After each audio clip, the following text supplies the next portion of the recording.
Welcome to Pitch in the Zone, a weekly get-together of coaches that meet once a week to the 3-minute pitch. Our coaches include Nathan Gold, specializing in high-stakes presentation coaching. He's joining us from San Francisco, California.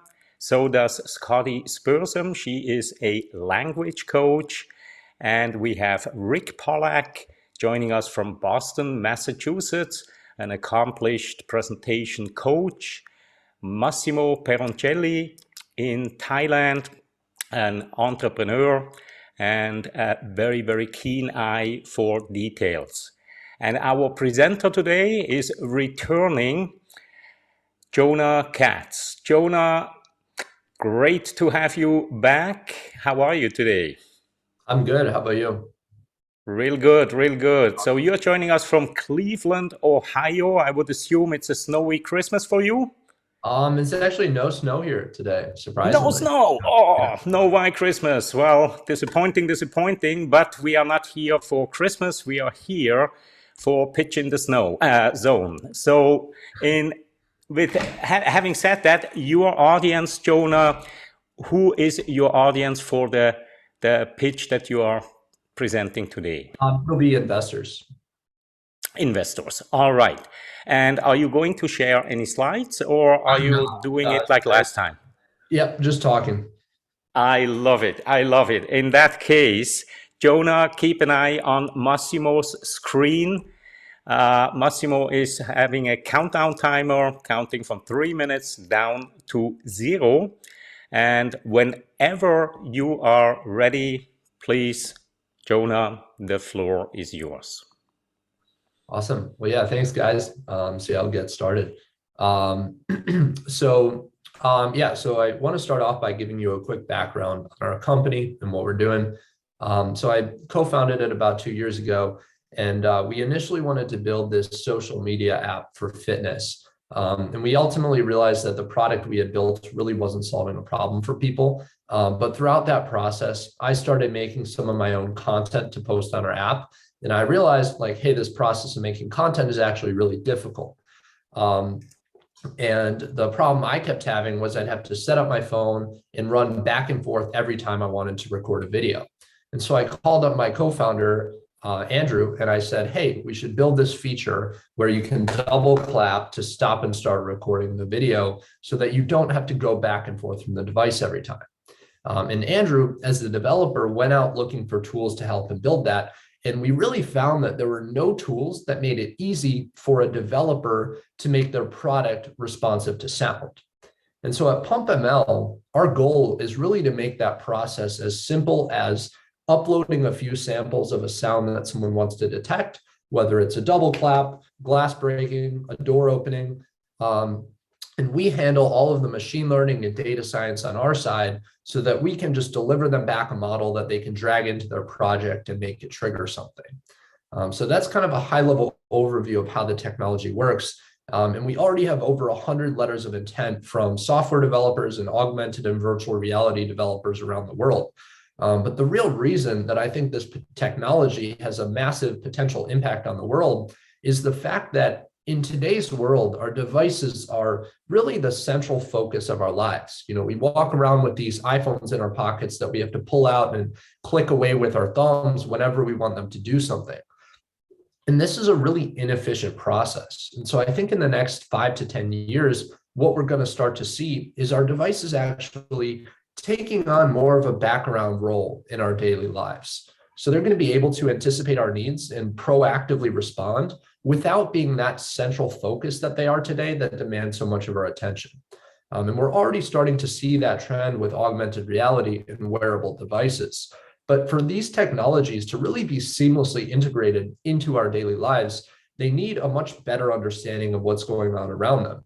And big companies realize this, and they develop these visual tracking and voice recognition technologies to give those devices that increased awareness of their surroundings.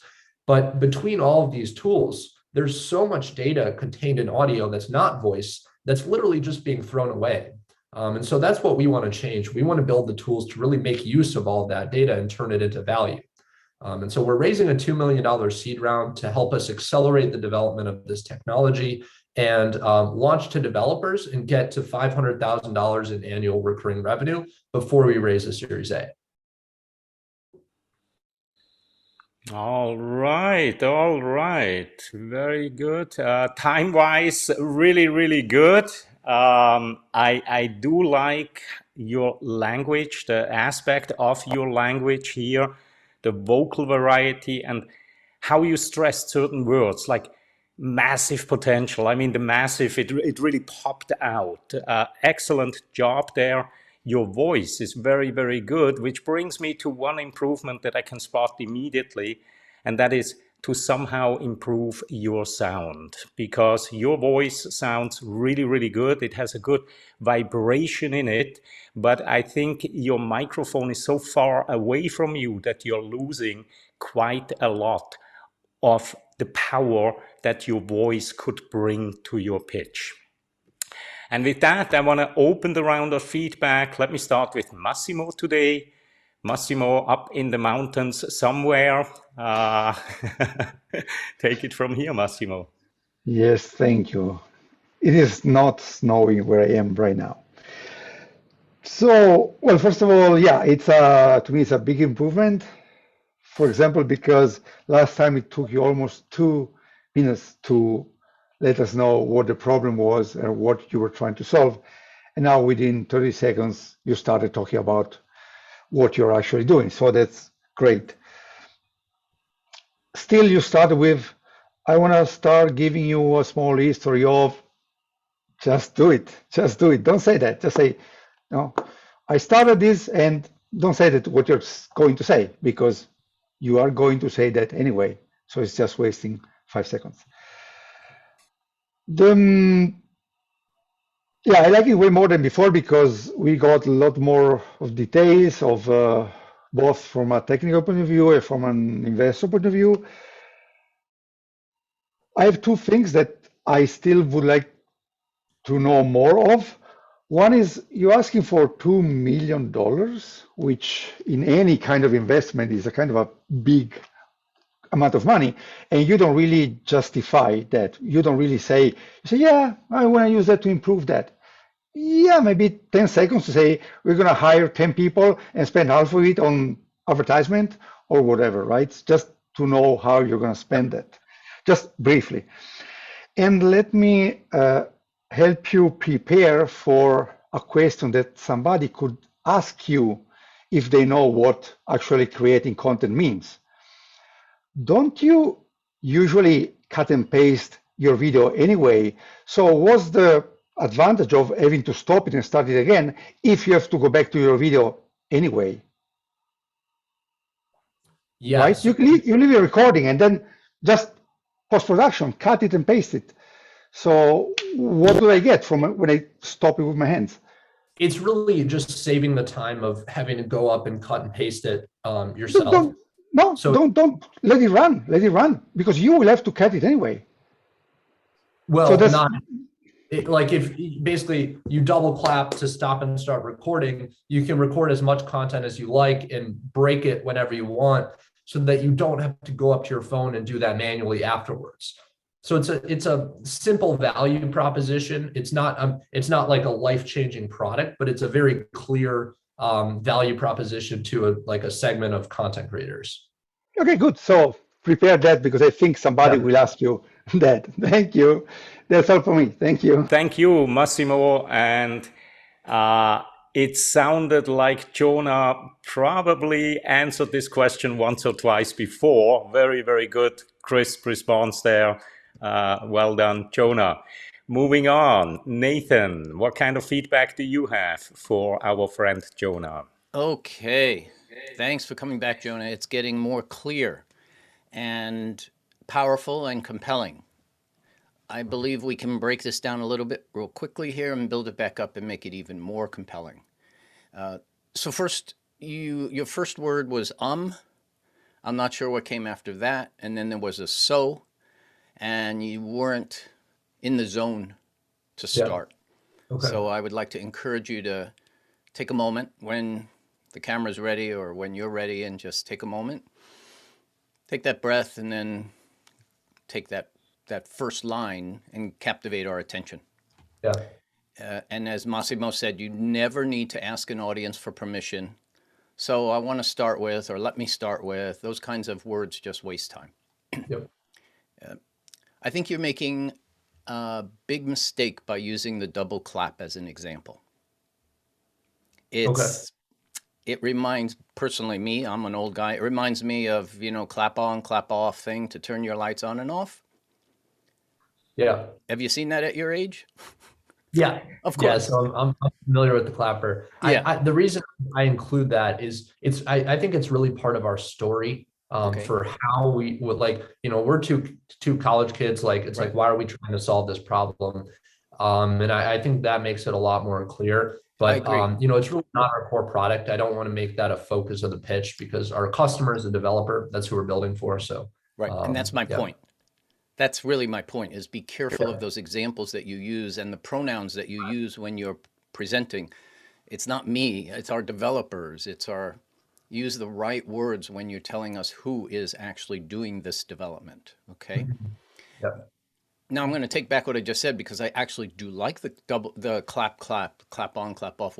That's an immediate, like we all know what that does. At the same time, I don't think that's what you are really here about. I'm not hearing the big vision here. Let me see if I can just throw out what I see your big vision is here. Yeah. Just as Leap Motion watches what's going on around them and the computers react to visual cues, you're doing the same thing but with sound, aren't you? Yep. So that's much bigger than clap on, clap off. I mean, I think you got to go straight to the sound. Even using fear of missing out in a way, most people probably have never thought of the fact that there's more data in sounds than just the words. Yep. To me, that's a hook that gets me on the edge of so much curiosity, as I cannot wait to hear more about that. Something along those lines. Because if you can offer a developer the ability to program any sound to cause their app to do something, that's like, oh my God, that's much bigger than clap, clap. And I keep going back to that because this is the second time we're hearing you, and you're still using the clap, clap. And I get it. It's part of your history. It's part of where you've come from. Yeah. But you get my point? Yeah. Yeah. I get Okay. the point. Okay. And you're right. Devices are the center of our lives, and it's inconvenient, blah, blah, blah. I think that's a waste of time. You're stating some of the obvious stuff. I would just get to what you're really doing about making our lives better by using sound. Okay. All right. And let's see if there's anything else on my list. We turn sounds into computer actions.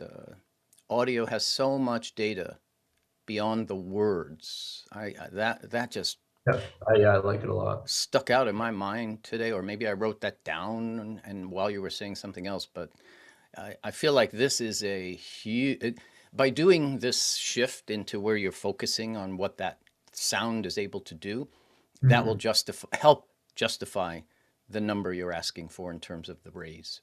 Got it. Yeah.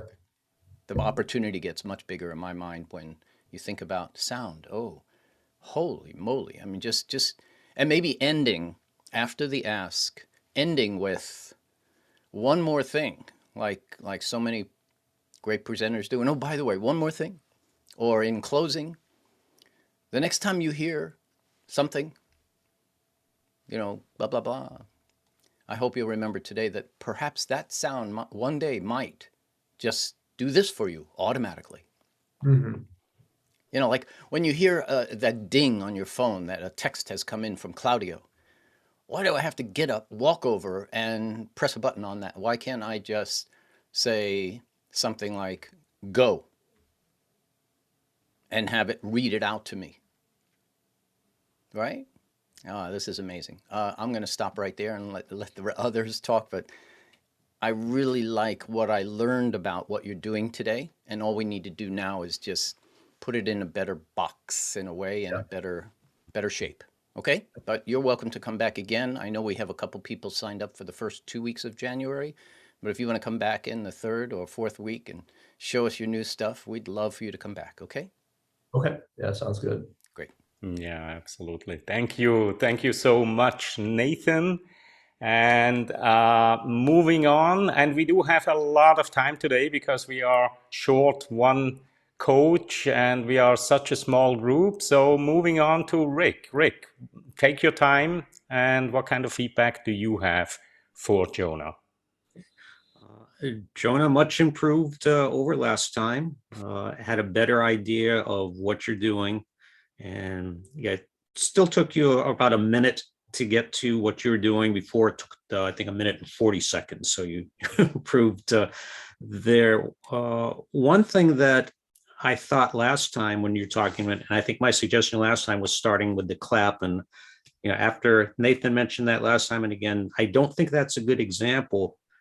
Because for a couple of things, one, the clapper is like 40-year-old technology. If you're selling machine learning, getting people to think 40-year-old technology probably is not the best example for that. But you are much clearer on helping developers and the background. I thought one of the best things you said, you had like around 15 seconds left. And you mentioned that there's value in the sound that's not voice in all that data. It's the value in the voice. And what I wrote down was lost in the noise. And if you think of me as signal to noise, and I think that's a way to differentiate yourself, because from all the coaching calls we've had, a Scotty will always say, why you? But I'm thinking another type of why you, not only on your team, but why that technology. And the first time I saw your pitch, it's like when you're talking about the clap to turn the camera on, to turn the camera off. Well, Google and Apple can do that already. If you say, Google, take a selfie, it's going to do that. So I don't see a lot of value in that. But I think if you look more of what's to differentiate you and Andrew to help a developer, set that up so that they can find that value of what's lost in the noise today and put that together. I think that's really your value. Don't save that for the last 10 seconds. Because what you had in the first couple minutes, really, I couldn't tell what your machine learning, what you and Andrew were doing to developers. That's something that Google and Apple can't do already, or they could just add it as a next feature to iOS or Android. So I think you want to be clear right ahead that this is going to help developers. This is something that is not offered by the standard operating systems now, but is really going to go beyond that and find that value in the noise, find all that information in the noise that's going to make things much more intuitive. Mm-hmm. So I think that to me was more of the core to differentiate you from just a hey, Google, take a picture. So I think your examples, whether it's the clapping or the camera, I think you can just get more into something that's lost in the noise and make a better example that way. So I think that will help. But again, you added about your seed round and more in the investors, 100 letters of intent. So that was improved over last time. So it's coming together nicely. And I'd like to see you come back in January or February and focus more about that technology, about the machine learning, a little bit more on that. So the investor won't think of, what are Jonah and Andrew doing? Oh, they're just turning the camera off and on, which we know Apple and Google know how to do already. So I think that's really going to help you, is to think of like what's lost in the noise now that PumpML is really going to be able to pull out from that and add value. So, but great job, Jonah. Look forward to seeing you come back again. Thank you. Wow, brilliant feedback as always, Rick. Thank you so much. And moving on to Scotty. Scotty, what kind of feedback do you have for Jonah today? Yeah. Hi, Jonah. Excuse me. Yeah, it was your delivery was much more confident, I thought, and I thought it was much more fluid. So that was terrific. One thing I think you could really benefit from is having a logo or a web connection. There's no way, like if I can't remember the name of the company, you mentioned it once, and it was about the countdown to what, 150 or so. So, and even so, then, then Rick mentioned it again, it's PumpML. Yeah. I've forgotten how to spell it, and it doesn't equate to me with what you're trying to do at all. Okay. I get it from the fitness app, because I remember that. Yeah. But you may want to consider changing the name, or how does it relate to this new path of developing? So the reason I think it's still relevant is the core technology we're building is this framework that allows people to upload a few samples of a sound, and then we just pump out the models. So that's kind of the cell. But it's PUMP. Yep. ML, machine learning. ML. PumpML. Yeah. Well, okay. Well, so hearing that, it makes a little bit more sense, but I didn't hear that when you spoke it, and I didn't hear that when Rick spoke it. Got it. It sounded like pump, INL. So I'm envisioning the word pump in the letter L. So you got to be really crisp with that delivery. Pump ML. It's our product for machine learning around sound. We're pumping the data to the developers who will be able to access this technology and create, new opportunities. And I'm probably the least tech savvy of this group, but isn't there an option to use a clicker for this kind of a thing as well? For recording content? Yeah. Yeah. So that's like a $9 product on Amazon that you buy and you can use. But we're just basically trying to prove that this software solution is a better alternative. That's fine. I would deliver that answer with more enthusiasm. That's like, okay. Oh yeah, there's this $9 thing. So yeah, there is, but it's not convenient to have it with you all the time. And if you are producing content, you may not be in a space where you have that on you, at the ready. Yeah. And in terms of the ask, what I wrote down was you were asking for $2 million, something for 500,000 for developers before raising seed money. Did I misunderstand that? Yeah, so we want to get to about $500,000 in annual recurring revenue before we raise a Series A. So that's like the next round. And that's like kind of a metric that's that we think is like pretty standard, like that's a good range before we raise an A. And what's your horizon for that? I mean, about 2 years. So in terms of me giving you dollars or an investor giving you dollars, and Massimo touched on this, we need to understand what that money is going to go for, how you plan to spend it, and it's got to be realistic as well. Yeah. So I have documents that kind of break that down, but I didn't get into it in the pitch. I didn't think it was super relevant right off the bat. It'll mostly be for research and development. But then say that. The initial focus is research and development. We have, and we have the 100 letters of intent from developers around the world. So the demand is building. Yep. And do you already have one client that you're working with? No. Okay. I thought I heard you mention that in the Q&A. So, okay. No. Yeah. Yeah. And, no, I think it was much better. I think you can fine tune it. The clapping part I get because of the clap on, clap off, and remarkably, we all remember it. So there was something to their marketing in this visual. You'll have to sort of dance with it a little bit and find the sweet spot for how to use it. Okay. I think because you're getting this whole all these different reactions, right, from this group of 5. So you'll find a source. You'll find the sweet spot for that. Maybe it's something like similar to clap on, clap off. We want to use sound, but bring it to the next level. So yeah. Cool. No, I thought it was much, much better. And you seem more confident and comfortable with it. But keep up that confidence in the Q&A, because if your energy wanes, your audience can hear it and almost feel it. So okay. No, it's a super, super cool idea. One last thought. And I know Andrew's your partner and is the developer behind this. Does he have any outstanding accomplishments, or is he getting his master's or PhD? Why is he the worthy candidate? Because sure. Yeah, so he built he actually started a company in high school called International Medical Technologies. They built a software to help teach radiology students that they ended up demoing at a big medical conference in Cleveland and open sourced the software. And he's had like 4 years of experience in full stack web and iOS development since then, and also some experience developing machine learning music generation software. So that's sort of the relevant experience in the audio space. Yeah. So you could bring that in and get rid of some of the information that Nathan was talking about. Like, you know, our phones are kind of in the way. They need to give us more, if you will, and bring in maybe later on when you talk about Andrew as the developer, he's already been through a successful exit. I mean, that would be one way to word it. I'm assuming it was successful, this other company, and he's developed software for these things that you just mentioned.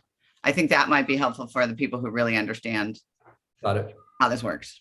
So, Okay. yeah, cool. Well done. All right. All right. Thank you so much, Scotty. And we still have a couple of minutes on the clock. So I want to try a quick experiment with you, Jonah. Yeah.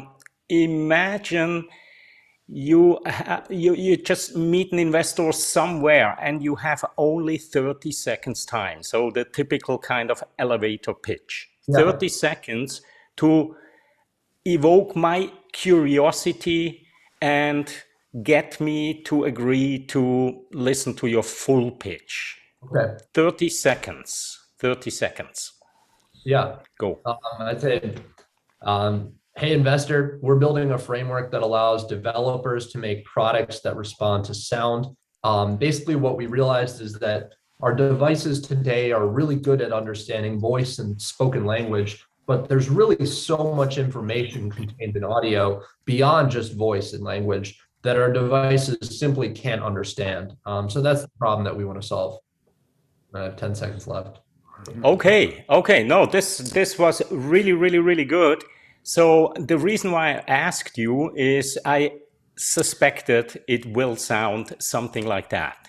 And what I do encourage you to do is to find, what does all of this mean? You now told us what is it, right? You told us what is PumpML. Yeah. But if I'm just listening to that, I'm not really clear on what that means to the user, Yeah. what it means to the world. So if you can just think about that a little bit, because the answer to that will also easily be integrated then in a longer pitch to really make sure that your audience can envision how the product is used and what kind of benefits that it means to the market. Okay. Yeah. I think that's really good advice. You know, I think like what we're, you know, the fact that like these non-voice sounds are missing from what our current devices can detect, I think is pretty clear. But I agree. It's important to say like, okay, you know, these sounds are obviously missing, but why is that important? Why does it matter? And I think the trend that I try to draw out to explain that is the fact that the better our devices can understand their environments, the better experience they can provide for us. And I think that makes it, you know, like all these sounds are missing. So if we add those in, then they can provide us with a better experience. So that's kind of like the logic that I'm trying to follow. You just got it. Got it. So wrap this into your pitch somehow, and it will make more sense to more people. And Jonah, right. is it really about that it's missing, that the sounds are missing, or that the sounds are being missed? Ooh, nice distinction. Yeah, it is. It's more that the sounds are being missed because the sounds are certainly there, but they're not, the data is not being used for anything. So yeah. I think there's a lot of possibilities for a hook using that approach. Yeah. And Joan, I was just thinking, and I typed something in about security market, but just something like the sound of a car door closing in the driveway, which is not going to get picked up. I mean, to me, that means that, oh, someone's in my driveway. Yep. And that's a noise that would be ignored because it doesn't say, hey, Google, or something, where it's not voice. It's just background noise. It could be a truck backing up or just something outside that could trigger, oh, what's that? That's out of the ordinary. Mm-hmm. Yeah. Yes. Yes, yes, yes. All right. Nice. Excellent round of feedbacks. Cody doesn't want to stop yet, so please take it. I was just Yeah. gonna say, wouldn't that technology already exist for high-end security systems for museums and other? Yes, so there's some companies that do that sound recognition for those security purposes, but they're really limited in terms of customizability. So, if I want to generate my own model that detects the sound of my car door opening or like some sound that's not in their current set, I can't do that. I have to wait for the company to actually produce a model for me. And so, yeah, I think it's a much more scalable approach that we're taking. And your customers are the developers. Yep, exactly. Yeah, so that's cool. Yeah, no, that's another hook. That's another piece of the conversation at some point in time, perhaps in the Q&A, or perhaps, the technology's out there for high-end security systems, but Yeah. not for developers. But what you just said, I thought was great. If Okay. I wanted to detect my car or my cat, Yep. my cat crying, who knows? The world is your oyster. So Yeah. good. Brilliant. A really good round of feedback. And that gets us to the end of our 30 minutes today. As Nathan already mentioned, and also Rick, Jonah, please come back. Just fine tune a little bit more. This is what we are here for. And you know the drill with the calendar. Just hop on, pick the next available date, which is somewhere middle to end of January. And I will be very curious to see version number 3 of this really well coming along pitch.